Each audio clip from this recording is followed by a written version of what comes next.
ಸಿದ್ದರಾಮಯ್ಯನವರ ರಾಜೀನಾಮೆ ಅಂಗೀಕಾರವಾಗಿದೆ. ಹಾಗಾಗಿ ಈಗ ಡಿ ಕೆ ಶಿವಕುಮಾರ್ನ ಪಟ್ಟಾಭಿಷೇಕ ಯಾವಾಗ, ಜೊತೆಗೆ ಸಂಪುಟಕ್ಕೆ ಎಷ್ಟು ಜನ, ಯಾವಾಗ, ಒಂದೇ ಸರ್ತಿ ಸಂಪುಟ ಫಿಲ್ ಆಗುತ್ತಾ, ಎಲ್ಲವೂ ಕೂಡ ಈಗ ಪ್ರಶ್ನೆಗಳಾಗಿವೆ.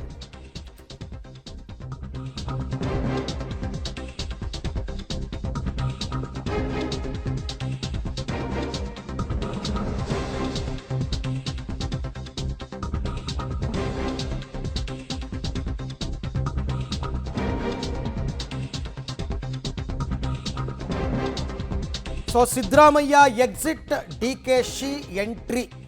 ಕಾಂಗ್ರೆಸ್ ಶಾಸಕಾಂಗ ಪಕ್ಷದ ಸಭೆಯೂ ಕೂಡ ನಿಗದಿಯಾಗಿದೆ. ನಾಳೆ ಖಾಸಗಿ ಹೋಟೆಲ್ನಲ್ಲಿ ಶಾಸಕಾಂಗ ಪಕ್ಷದ ಸಭೆ ನಡೆಯುತ್ತೆ. ಪಬ್ಲಿಕ್ ಟಿವಿಯಲ್ಲಿ ಈ ಕುರಿತಂತೆ ಕ್ಷಣ ಕ್ಷಣದ ಅಪ್ಡೇಟ್ಸ್ ಅನ್ನು ನಿಮಗೆ ಕೊಡ್ತಾ ಹೋಗ್ತೀವಿ. ಶಾಸಕಾಂಗ ಪಕ್ಷದ ಸಭೆ ನಾಮಕೆ ವಾಸ್ತೆ ಅನ್ನೋ ರೀತಿಯಲ್ಲಿ ನಡೆಯುತ್ತೆ ಅಷ್ಟೇ. ಅಲ್ಲೇನು ಶಾಸಕರಿಂದ ಗೌಪ್ಯ ಮತದಾನ ಮತ್ತೊಂದು ಮಗದೊಂದು ಎಲ್ಲ ಏನು ಇರಲ್ಲ. ಹೈಕಮಾಂಡ್ ಯಾರನ್ನ ನಿಗದಿಪಡಿಸ್ತಾರೋ ಅವರನ್ನ ಎಲ್ಲರೂ ಸೇರಿ ಶಾಸಕಾಂಗ ಪಕ್ಷದ ನಾಯಕನಾಗಿ ಆಯ್ಕೆ ಮಾಡ್ತಾರೆ. ಅದಾದ ನಂತರ ಅವರು ರಾಜ್ಯಪಾಲರನ್ನ ಭೇಟಿಯಾಗಿ ಪ್ರಮಾಣ ವಚನ ಸ್ವೀಕಾರದ ಸಮಯ ಮತ್ತು ದಿನಾಂಕ ಎಲ್ಲವನ್ನ ಮೆನ್ಷನ್ ಮಾಡಿ ಅವರ ಅವೈಲಬಿಲಿಟಿಯನ್ನು ಕೇಳಿಕೊಂಡು ಬರ್ತಾರೆ. ಅವತ್ತೊಂದು ದಿನ ಕಾರ್ಯಕ್ರಮ ನಿಗದಿಯಾಗುತ್ತೆ. ಅವತ್ತು ಪ್ರಮಾಣ ವಚನ ಸ್ವೀಕಾರ ಮಾಡ್ತಾರೆ ರಾಜ್ಯದ ಮುಖ್ಯಮಂತ್ರಿಯಾಗಿ ಡಿ ಕೆ ಶಿವಕುಮಾರ್. ಪ್ರಶ್ನೆ ಇರ್ತಕ್ಕಂಥದ್ದು ಇಲ್ಲಿ ತನಕ ಎಲ್ಲವೂ ಕ್ಲಿಯರ್ ಆಗಿದೆ. ಬಟ್ ಇನ್ನು ಮುಂದಿನ ಪ್ರಶ್ನೆ, ಸಂಪುಟಕ್ಕೆ ಯಾರ್ಯಾರು, ಒಂದೇ ಸಾರ್ತಿ ಏನಾದರೂ ಕ್ಯಾಬಿನೆಟ್ ಎಕ್ಸ್ಪ್ಯಾನ್ಷನ್ ಆಗುತ್ತಾ ಅಥವಾ ಎರಡು ಹಂತಗಳಲ್ಲಿ ಮಾಡ್ಕೋತಾರ, ಅದು ಇವಾಗ ನಡೀತಾ ಇರೋ ಚರ್ಚೆ.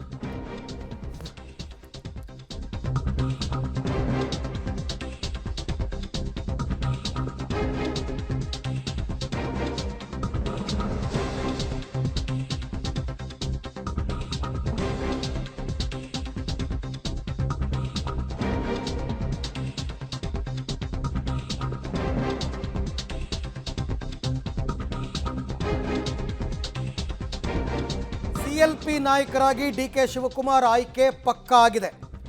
ಮೂರನೇ ಆಪ್ಷನ್ನೇ ಇರಲಿಲ್ಲ, ಪಕ್ಕಾ ಆಗಿದೆ. ಬಳಿಕ ಲೋಕಭವನಕ್ಕೆ ತೆರಳಿ ಸರ್ಕಾರ ರಚನೆಗೆ ಹಕ್ಕು ಮಂಡನೆಯನ್ನ ಮಾಡಲಿದ್ದಾರೆ. CLP ಸಭೆಯ ಬಳಿಕ ಒಂದೆರಡು ದಿನಗಳಲ್ಲಿ ಹೊಸ ಸರ್ಕಾರ ರಚನೆ ಆಗುತ್ತೆ. ನಾಳೆ CLP ಸಭೆ ಮುಗಿದ್ರೆ ಬಹುತೇಕ ನಾಳೆಯೇ ರಾಜ್ಯಪಾಲರನ್ನ ಇವರು ಭೇಟಿ ಆಗ್ತಕ್ಕಂಥ ಸಾಧ್ಯತೆ ಇದೆ. ಡಿ ಕೆ ಶಿವಕುಮಾರ್ ಭೇಟಿಯಾಗಿ ಸರ್ಕಾರ ರಚನೆಗೆ ಹಕ್ಕು ಮಂಡನೆಯನ್ನ ಮಾಡಿ ಬರ್ತಾರೆ. ಜೊತೆಗೆ ಇವರು ತೆಗೆದುಕೊಂಡ ನಿರ್ಧಾರ ಅಂದರೆ ಯಾವ ದಿನಾಂಕ ಮತ್ತು ಎಷ್ಟು ಗಂಟೆಗೆ ಅದನ್ನು ಕೂಡ ರಾಜ್ಯಪಾಲರ ಗಮನಕ್ಕೆ ತರಬೇಕು. ಯಾಕೆಂದರೆ ಅವರ ಅವೈಲಬಿಲಿಟಿ ಕೂಡ ನೋಡಬೇಕಲ್ಲ, ಅದಕ್ಕೋಸ್ಕರ ಅದನ್ನು ಕೂಡ ಅವರ ಗಮನಕ್ಕೆ ತಂದು ಒಂದೆರಡು ದಿನಗಳಲ್ಲಿ ಹೊಸ ಸರ್ಕಾರ ರಾಜ್ಯದಲ್ಲಿ ಅಸ್ತಿತ್ವಕ್ಕೆ ಬರುತ್ತೆ. ಇದು ಸದ್ಯದ ಅಪ್ಡೇಟ್ಸು. CLP ನಾಯಕರಾಗಿ ಡಿ ಕೆ ಶಿವಕುಮಾರ್ ಅವರ ಆಯ್ಕೆ ಖಚಿತವಾಗಿದೆ, ಪಕ್ಕಾ ಆಗಿದೆ. ಅವರೇ ಮುಂದಿನ ಮುಖ್ಯಮಂತ್ರಿ ಆಗ್ತಾ ಇದ್ದಾರೆ, ರಾಜ್ಯದ ಮುಖ್ಯಮಂತ್ರಿ.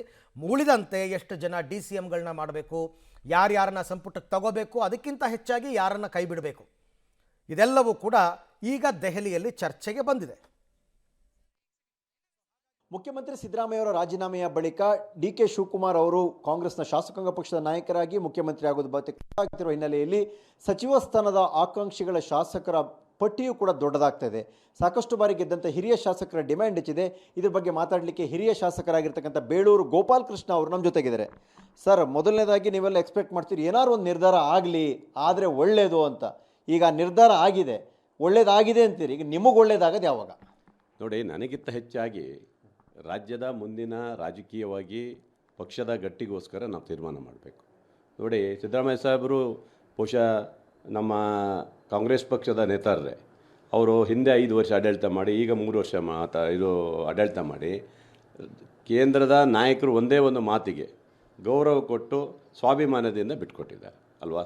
ಇದಕ್ಕೆ ಖುಷಿ ಇದೆ. ನಾವಲ್ಲಿ ಒಂದು 25-30 ಜನ ನಾವು ಇವತ್ತು ಆಕಾಂಕ್ಷಿಗಳಿದ್ದೀವಿ. ಎಲ್ರಿಗೂ ಕೊಡೋಕ್ಕಾಗಲ್ಲ, ಅದು ನಿಜ. ಆದರೆ ಆಕಾಂಕ್ಷಿಗಳ ಪಟ್ಟಿ ಜಾಸ್ತಿ ಇದೆ. ಅದನ್ನು ಹೇಗೆ ತೂಗು ಹೊಡ್ಸ್ಕೊಂಡು ಹೋಗ್ತಾರೋ ನನಗೆ ಗೊತ್ತಿಲ್ಲ. ಖಂಡಿತವಾಗಿಯೂ 25-30 ಜನ ನಾವಿದ್ದೀವಿ. ಓಕೆ, ಅದರ ಅಂದರೆ ಹಿರಿಯ ಶಾಸಕರ ಪಟ್ಟಿ ನೀವು ಹೇಳ್ತಿದ್ದೀರಿ.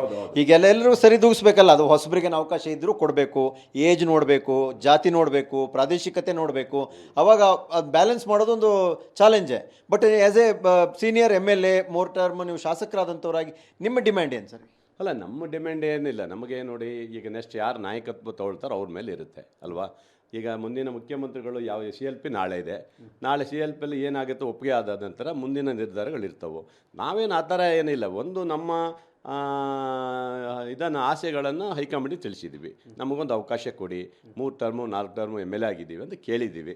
ಅದನ್ನು ಪರಿಶೀಲನೆ ಮಾಡುವಂಥ ಇದು ಅವರಲ್ಲಿದೆ. ಈಗ ರಾಜ್ಯದ ಮುಖ್ಯಮಂತ್ರಿಗಳನ್ನೇ ತಾವು ಇವತ್ತು ರಾಜೀನಾಮೆ ಕೊಡಿಸಿರ್ಬೇಕಾದ್ರೆ ಮುಂದಿನ ನಿರ್ಧಾರ ಮಾಡ್ತಾರನ್ನೋ ನಮ್ಮೊಂದು ಆಸೆ. ನಿಮಗೆ ಒಂದು ಪ್ರಾದೇಶಿಕತೆಗಿಂತ ದೊಡ್ಡದಾಗಿ ನಿಮಗೆ ಸಮುದಾಯದ ವಿಚಾರ ಬಂದಾಗ ಆಲ್ರೆಡಿ ಒಬ್ಬರು ಸಚಿವರಿದ್ದರು ಮತ್ತು ಈ ಆಕಾಂಕ್ಷಿ ಬೇರೆಯವರಿದ್ದರು, ಹಂಗೆ ಸ್ವಲ್ಪ ಟಫ್ ಫೈಟ್ ಇದ್ದಂಗೆ ಕಾಣಿಸ್ತಾ ಇದೆ ನನಗೇನೋ. ಎಲ್ಲಿ ನೋಡಿ, ಯಾವತ್ತೂ ಟಫ್ ಫೈಟೇ ಇರಬೇಕು ಯಾವಾಗಲೂ. ನೋಡಿ, ನಾನು 3 ಸರಿ MLA ಆಗಿದ್ದೀನಿ. ಹಿಂದೆ ಆದಂಥವರಿಗೆ ಬಹುಶಃ ಅವರಿಗೆ ನಾನು ಯಾವತ್ತೂ ಅಬ್ಜೆಕ್ಷನ್ ಮಾಡಲಿಲ್ಲ. ಅವ್ರಿಗೆ ಮಂತ್ರಿ ಸ್ಥಾನ ಕೊಟ್ಟಿದ್ದಾರೆ, ನಾವು ಖುಷಿ ಬಿದ್ದಿದ್ದೀವಿ. ಮುಂದೆ ಬರುವಂಥ ದಿನದಲ್ಲಿ ನಮಗೊಂದು ಅವಕಾಶ ಕೊಡಿ ಅಂತ ಕೇಳ್ತೀವಿ. ಇರೋದೇ 2 ವರ್ಷ ಇದೆ, ಒಂದು ಅವಕಾಶ ಕೊಡಿ. ನಾನು ಸೀನಿಯರ್ 3 ಸರಿ ಗೆದ್ದಿದ್ದೀನಿ ನಾನು. ಹಾಗೊಂದು